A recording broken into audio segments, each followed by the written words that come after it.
J'ai été invité par AFI-l'UE pour faire une conférence et échanger avec les étudiants de 26 pays africains sur la question de la jeunesse africaine et des défis contemporains. L'Afrique est un continent qui aujourd'hui a une jeunesse importante. L'âge médian est de 25 ans. 77% de la population a 35 ans et moins. C'est une population qui aspire à son avenir, qui a des ambitions, qui a des besoins d'emploi, de formation, bref, de s'exprimer et de s'épanouir. J'ai identifié le fait que nous sommes un continent qui a d'énormes richesses, en termes de richesses naturelles, de richesses minières, de son capital humain, mais qu'il y a un véritable paradoxe, parce qu'autant nous avons ces richesses, autant nous sommes confrontés à beaucoup de problèmes. Le défi économique, il est là, il est entier. Le défi de la sécurité alimentaire, de la souveraineté alimentaire, le défi énergétique, le défi numérique, le défi culturel, le défi démocratique. Nous avons effectivement beaucoup de choses qui sont là, devant nous, qui nous interpellent et qui interpellent cette jeunesse qui doit être véritablement le levier, le tremplin qui permet à ce continent de prendre en charge sa destinée. Donc nous avons essayé effectivement, à travers des exemples extrêmement concrets, dans différents domaines, de montrer comment saisir ces opportunités pour passer à la production et de la production à la transformation sur le continent à travers des chaînes de valeur qui permettent au continent de s'ouvrir davantage d'opportunités, davantage de possibilités. Quelle appréciation vous faites et aussi des attentes que vous faites de la jeunesse de nos jeunes dirigeants actuellement en Afrique? Non, il faut que la jeunesse africaine prenne, comme je l'ai dit, toute sa place. Il faut que la jeunesse africaine se rende compte qu'elle constitue une force. Il faut que la jeunesse africaine aspire à se former. C'est l'éducation classique, académique, mais c'est également la formation technique et professionnelle. Aujourd'hui, dans le secteur, qu'on l'on prenne le pétrole, que l'on prenne l'agriculture, que l'on prenne le domaine de la pêche, que l'on prenne les services, que l'on prenne le numérique, etc.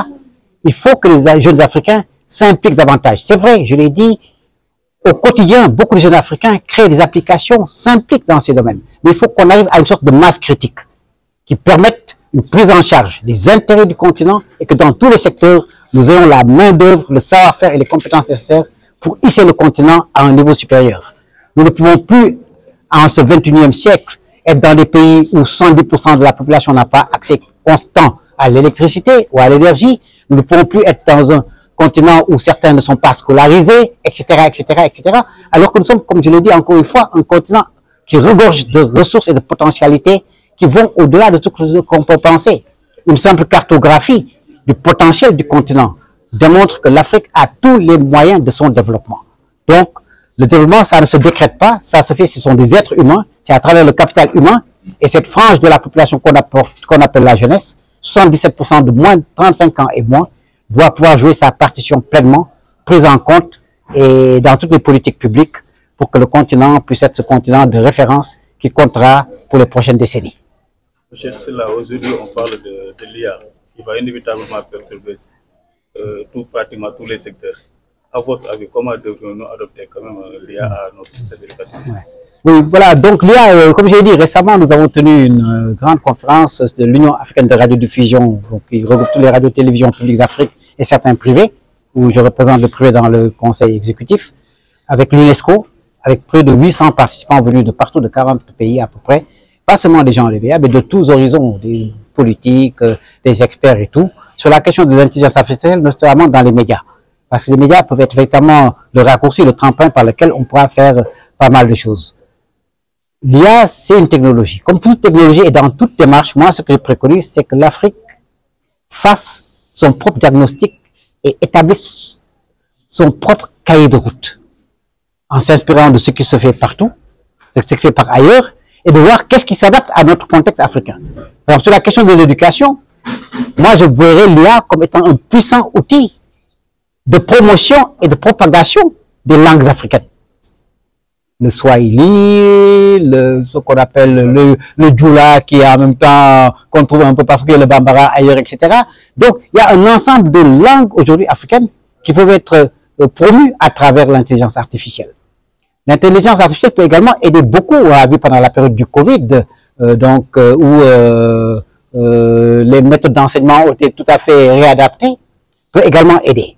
Mais tout cela dans un environnement régulé. Et que l'on tienne compte également de la question que quelqu'un a soulevée des data centers, de la protection des données et de notre souveraineté numérique, qui n'est pas quelque chose qui se décrète ou un slogan, mais qui doit répondre à un certain nombre, de pratiques, d'infrastructures à mettre en place, etc. Donc l'IA, c'est un outil, comme d'autres outils qu'on a connus. On peut donner l'exemple de la téléphonie mobile, avant c'était le téléphone fixe, etc. Tout ça, mais qu'il faut savoir adapter. Et que les Africains également soient présents en termes de pourvoyeurs de contenu, pas seulement de consommateurs. Et que quoi qu'on dise également, gardons un peu cette touche qui nous est spécifique, de mettre l'être humain au centre de tout. Parce que toute technologie également, c'est vrai, il y a des choses, on peut robotiser à volonté, mais même pour robotiser, il a fallu qu'il y ait des hommes qui soient derrière. Donc cela, je me pense extrêmement important, ce sont des enjeux de la modernité. Nous ne pouvons pas faire table rase de ces éléments-là fondamentaux qui traversent le monde, qui vont nous impacter d'une manière ou d'une autre. Il faut que nous soyons proactifs, que nous ayons des politiques concertées. Et dans ce domaine spécifiquement des médias, nous avons mis une task force pour suivre toutes les évolutions, mais également nous avons un projet de faire l'une des toutes premières expériences mondiales de radio panafricaine en utilisant l'IA et en montrant les meilleures pratiques. Si j'ai posé la question, c'est parce que la plupart des étudiants actuellement utilisent l'IA pour répondre à certaines questions. Est-ce que maintenant les universités ne devront-ils pas changer, s'adapter? Non, c'est clair. Il y aura des adaptations qui sont fondamentalement nécessaires parce que toute évolution demande, pas seulement au niveau des étudiants, demande également au niveau des praticiens, même des enseignants et des structures académiques, que tout cela soit revu, que l'on voit comment on utilise toutes ces choses-là. Ça peut être un plus, il faut trouver un modus vivendi, il faut inventer la route. Et c'est là où il faut faire appel à l'intelligence africaine, à tous ces jeunes, comme je le dis, qui au quotidien créent des applications, créent un ensemble de choses, pour qu'il y ait cette réflexion profonde, pour que nous ayons une démarche concertée et voir comment on aborde toutes ces questions-là, pas de manière uniquement théorique, mais en les ancrant dans notre démarche de développement global du pays. Parce que toutes ces choses que nous mettons, toute la technologie, c'est pas quelque chose que l'on jongle comme ça en l'air, parce que c'est comme jongler avec un poignard dans le doigt. La technologie permet de résoudre des problèmes de développement, des problèmes économiques, des problèmes de société, et c'est là également où les articulations avec l'éducation doivent pouvoir être mises en concert et qu'une concertation la plus large possible soit faite et qu'on fasse des adaptations, qu'on fasse des évaluations périodiques pour voir ce qu'il faut corriger, ce qu'il faut éviter, qu'est-ce qu'il faut renforcer, etc. Donc nous en sommes, disons, au balbutiement. Il est difficile de trouver, j'allais dire, une solution prête à porter pour le moment, mais je crois qu'il faut s'inscrire dans cette dynamique de réflexion commune pour avoir des solutions communes dans les intérêts du continent et de son développement. Peut-être une toute dernière question sur la nomination de Pape Alé Niang. Vous avez dirigé la RTS et la rupture que les Sénégalais attendent. Non, mais je l'ai dit, mais je ne peux être que subjectif. Hein. Pape Alé Niang, je l'ai dit, est mon jeune frère. Quand il a connu les difficultés que tout le monde a vécues avec lui, j'ai publiquement pris position en disant que c'est mon petit frère qui fait du journalisme d'investigation et qu'il faut le respecter et que c'est un professionnel, il faut le respecter en tant que tel. Donc, je ne peux être que subjectif. C'est quelqu'un que je porte dans mon cœur. Quand il est à 2STV et qu'il commençait à faire le journal télévisé, c'est moi qui suis venu à l'époque, c'était à l'étranger, pour leur faire une séance de formation, etc., tout et tout. Donc, voilà, je pense que c'est un garçon qui a pris ses options, qui a du talent, qui a fait preuve de courage, qui a vécu des situations difficiles. Voilà, l'autorité qui est habilitée à décider. C'est un journaliste, c'est un professionnel. L'accompagner, lui souhaiter bon vent, le conseiller aux besoins, voilà. Et qu'il y ait, j'allais dire, UDRTS, j'avais mis à l'époque le slogan, c'est le plus notre raison d'être. Tu vois qu'il est toujours là-bas. Le public, c'est tous les Sénégalais, c'est l'État, c'est le gouvernement, ce sont tous les Sénégalais, c'est les sociétés, c'est les femmes, c'est tout le monde, c'est les opérateurs économiques, c'est tout le monde. Que ce slogan soit traduit jour après jour en réalité concrète. Donc, leur souhaiter bon vent. Et la RTS, c'est notre institution commune. Elle nous appartient, tous les médias qui sont ici. Vous êtes des propriétaires partiels de la RTS. C'est notre bien commun. Il faut en faire une véritable institution, la professionnaliser davantage, mais également permettre aussi qu'il y ait un environnement médiatique sénégalais aujourd'hui où chacun puisse s'y retrouver.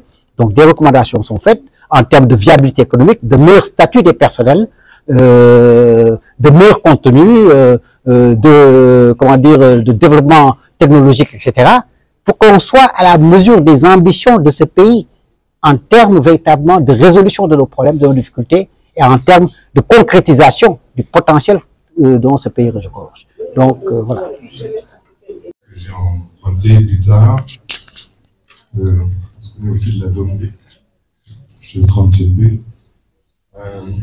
Et puis, quand je suis rentré de France, venant de Radio France, on m'avait fait l'honneur de travailler aux côtés de Vision Sud. Alors, je suis devant un des jeunes que je côtoie souvent devant chez moi à discuter, avec ce vent de changement qui se passe et qui est conscient de premier chef et auquel vous avez fait allusion. Je pense que chaque génération a ses propres défis. Alors, comment faire pour convaincre les jeunes Africains qui fuient leur continent pour aller vers des pays qui eux-mêmes en convoitent les richesses, c'est-à-dire que les jeunes Africains ne sont pas conscients de la valeur de leur propre continent. Qu'est-ce qu'il faut faire qu'est-ce qu'il faut faire pour les persuader de rester là? Parce que notre continent a plus de valeur qu'ils n'imaginent. En plus, on a été colonisé par plus nombreux que nous. Or, aujourd'hui, nous sommes plus nombreux que les colonisateurs. C'est donc à notre tour de peser sur la marche du monde et de faire valoir nos capacités, nos valeurs, nos talents. Dieu sait qu'il y en a en Afrique. Et vous qui êtes particulièrement un Africain, parce que vous êtes chercheur, vraiment je remercie AFI d'avoir initié cette rencontre. Une rencontre très, très, très importante. Et remercier aussi le conférencier, que je connais très bien. Je connais très bien le conférencier, et je disais tout de suite à notre chargé de communication que si vous ne l'arrêtez pas tout de suite, il peut passer toute la journée à parler de la vie. Voilà, et c'est ainsi là, donc vous le connaissez. Alors, cela dit, docteur, j'ai beaucoup appris. Nous avons beaucoup appris aujourd'hui, sincèrement. Mais je suis très inquiet quelque part. Je suis très inquiet en ce sens que tout ce qui a été dit, vous avez listé les problèmes de l'Afrique. Vous avez listé les réponses qu'il faut à ces problèmes. Mais comment appliquer tout ça? Est-ce qu'on n'a pas un problème de gouvernance? Je pense à certains pays. Le Burkina. Quand Sankara est venu au pouvoir, il a initié cet aspect, la tenue traditionnelle. Burkinabé. Il est allé très rapidement. Avant lui, Ahmed Sékou Touré, qui s'était battu pour la Guinée. Où en sommes-nous aujourd'hui? Quand j'étais jeune journaliste, je suis allé en Guinée, j'ai prospecté un peu partout en Guinée. Et j'ai fait un article qui était titré « Des riches assis sur de l'or ». Des riches assis sur de l'or. Et effectivement, le cas de la Guinée, c'est ça. Tous les pays africains qui ont des moyens, il y a un gros problème. Voilà, des pauvres assis sur de l'or. Exactement. Des pauvres assis sur de l'or. Alors, donc, vous voyez que en tant qu'élément appartenant à la famille enseignante, je vais en profiter pour d'abord, en prenant comme prétexte l'exposé de M. Sita, que nous félicitons, qui a livré beaucoup d'informations utiles et importantes et exploitables. Bon, et d'ailleurs, même la formule utilisée par l'université me rappelle bien une autre formule qui plus ou moins c'est la même qu'on avait l'habitude d'utiliser au niveau de l'Afrique. C'est une école d'excellence en Afrique du Sud. Afrique Leader Academy. Et là, African Leader leadership académique. C'est-à-dire la philosophie reposée sur le simple fait que, comme l'a dit un prédécesseur, vous pouvez choisir tout ce que vous voulez. Mais si vous choisissez quelque chose, vous devrez être le meilleur. Et on avait l'habitude de sélectionner 100 étudiants dans 45 pays africains. Et vraiment, moi je crois l'avoir fait au moins pendant 6 ans. Et on sentait que, et au cours de la sélection, en général, on évitait une personne ressource, une personne qui est modèle. Même une fois, on l'a invité une fois. Comme c'est le cas aujourd'hui où on a invité M. Sylla. Et à partir de son parcours, les apprenants peuvent s'inspirer et savoir qu'il y a de succès sans effort. Il faut beaucoup d'efforts pour réussir dans la vie. Bon, moi aujourd'hui, je parlerai par rapport à ce discours-là en tant que, à partir de ma petite expérience que j'ai eue avec certains bailleurs de fonds dans les projets énergétiques, où pendant plus de 10 ans, j'ai été au moins expert en suivi et évaluation. Bon, par rapport au discours de M. Sylla, où on s'intéresse surtout aux défis contemporains. Je vais essayer, bon, il y a certains même qui m'ont manché un peu. Mon ami et frère Mokhtar Sylla, il a dit qu'on se connaît depuis plus de 50 ans, mais en fait, on a fait la classe de cours d'initiation en 1963, ici à l'école de la zone B, on était dans la même classe.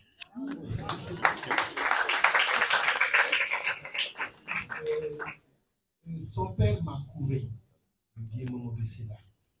Quand j'ai terminé mes études en France, je suis devenu professeur. Il m'a pris sous son aile protectrice. Il était un homme simple, modeste, et pourtant c'était l'un des plus brillants formateurs, instituteurs du Sénégal. Et bon sang ne saurait mentir. Mokhtar Sylla, moi je le prends comme un don du ciel. Vous avez dû vous en rendre compte en l'entendant parler. Vous avez compris avec quelle passion il s'exprime et de manière transversale, sa connaissance est transversale à tous les domaines qui interpellent la problématique du développement en Afrique.